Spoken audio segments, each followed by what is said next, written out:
Gentlemen, coming to you from fantasy headquarters. Whoa, we got a big week ahead. I got a special show for you guys today. Really special show. I'm going to recap last week.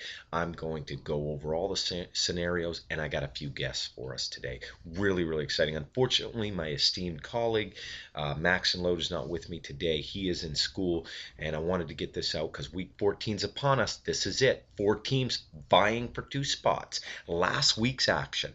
Last week's action saw Make It Rain, who is now not dead yet, come cruising in with Drew Brees, 60 points, ladies and or gentlemen, just gentlemen, forget the ladies, 60 points, gentlemen, in the last 5 minutes of the game onward and into overtime. He had 22 points going into the last 5 minutes, threw the touchdown to Robert Meacham, and Katie bar the door. Ends up with 60 points, taking me down, which wasn't real hard. I had 113 points. He had 165. Didn't quite get high points, but a big showing.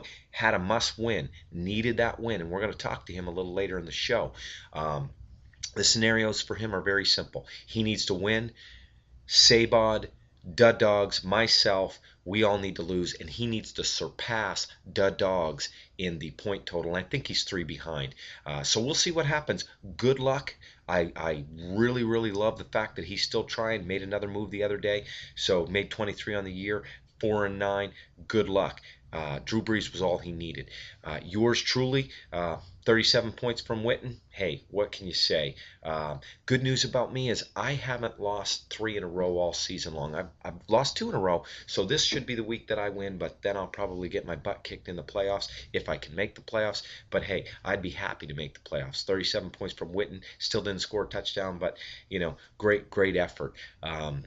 Other action of the week, I've made 27 moves. I lead the league still in that. Other action of the week saw, who was it? The Dogs. Dogs have lost 6 out of 8. I'm sorry, 7 out of 9. 7 out of 9 games, gentlemen.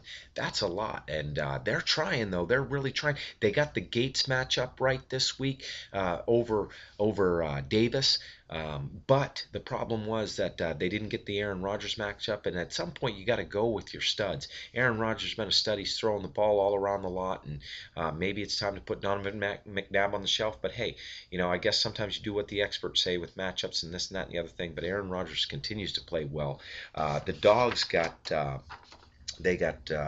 Um, 7 out of 9 losses, a 5-8 record.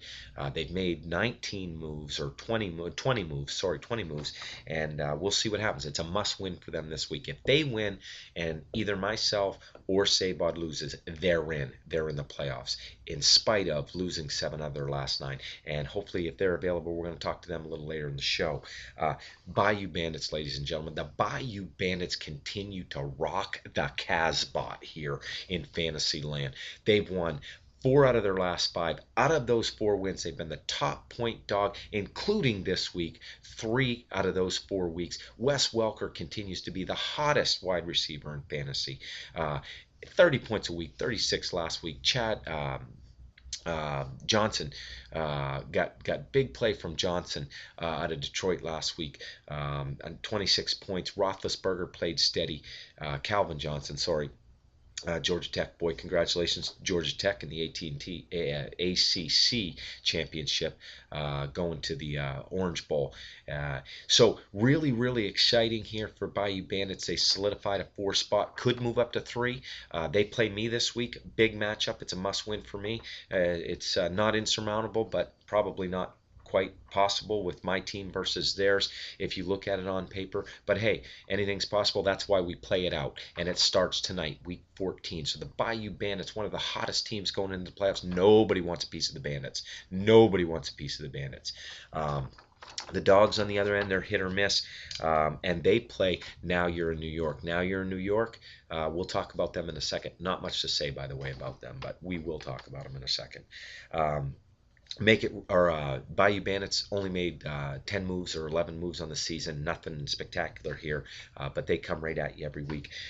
Third game of the week saw Cock and Balls on a 6-game win streak on Monday night go down to the 3.5 men who have won 8 in a row. The league's hottest team, 8 in a row, brings them to 10-3. Congratulations, 3.5 men. You've solidified the number one spot. You've solidified a bye. However, so has Cock and Balls, even in spite of a loss.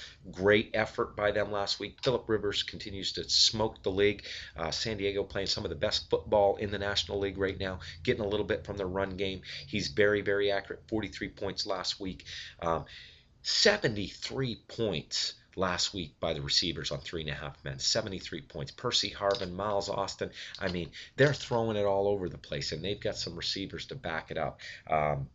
Anquan Bolden is starting to play some big, big football out there in the Arizona, out for Arizona. So very interesting. This is a team that nobody wants a piece of. Got to win one game basically to make it to the bowl. So does Cock and Ball. So anything can happen here. These are two very good football teams, very deserving of the 1 and 2 spots because they've been consistent all year long. Cock and Balls plays Make It Rain, which is not dead yet. They're going to be dead after this week, though, if they don't continue to get a little play other than Breeze, because that 60 points may not be enough against a formidable opponent like Cock and Balls. We'll see. 3.5 men play Sabod this week. 3.5 men made 12 moves or something like that all year. Cock and Balls have made 10. Again, the better teams don't have to make moves. They've got their players. They stick with them, and that's what's happened here. Again, 8 in a row for 3.5 men. Formidable opponents, great football team. Cock and Balls lost one out of their last 7. Really exciting to watch these two teams go at it. And the Baltimore defense prevailed for them on Monday night late, as I watched every down of every game last week on every screen. Last game of the week saw now you're in New York, man. Now you're in New York. Have lost 6 out of 8. Now you're in New York. Have lost 3 in a row. They are the laughing stock of the league basically because they came out firing, but they've got basically all their money back, so they're the ones laughing. I'm crying, they're laughing. Great football team here. Don't think for one second they're not. On any given week they can put it all together again. Adrian Peterson needs to step up. Ocho Cinco had a big week last week. Peyton Manning so 23 points, but very good football team here. They got to play the Dogs this week, as I said. They moved to 7-6. Still, won 6 times top dog. Really exciting, but they're going in the wrong direction heading into the playoffs here. They're at least in the 3rd spot for sure. They can do no worse than 4th, so that's where they'll go in 3rd or 4th. Sabod, hot week. Tom Brady, Roddy White, Joseph Adai. Where's this guy coming from? This guy continues to get touchdowns every week. Darren Sproles, always dangerous, so really exciting things here for Sabod, but they must win this week. They must win, and one of us must lose, myself or the Dogs. Same scenario for myself versus those two teams, and same scenario for the Dogs for those teams. It's all coming into play. And you know what? We got a special guest here. As a matter of fact, speaking of Sabod, they're here on the show, and I want to talk to them real quick. Yes, we are the best team on the West Coast. We arguably have had the best team all year long. Nobody believes in us. However, I don't want anybody to know that we have not won 2 games in a row all season long. So we'll see how it goes. There you have it. Sabod, man, I'll tell you what, they're a very exciting team, and we're going to talk to the Dogs now and see what they got to say about their upcoming weeks. Yes, we are the Dogs, and I am the big dog, and we have to win. I know I have lost 7 out of 9. I am sorry, Bob. I am very sorry, Bob, but I think we got a key matchup this week. Yeah, big dog. Next year when the general manager hat gets talked about, there's a pretty good chance that you ain't making the trip to Vegas unless we get in the playoffs. Playoffs? What playoffs? There you have it. The Dogs in the house.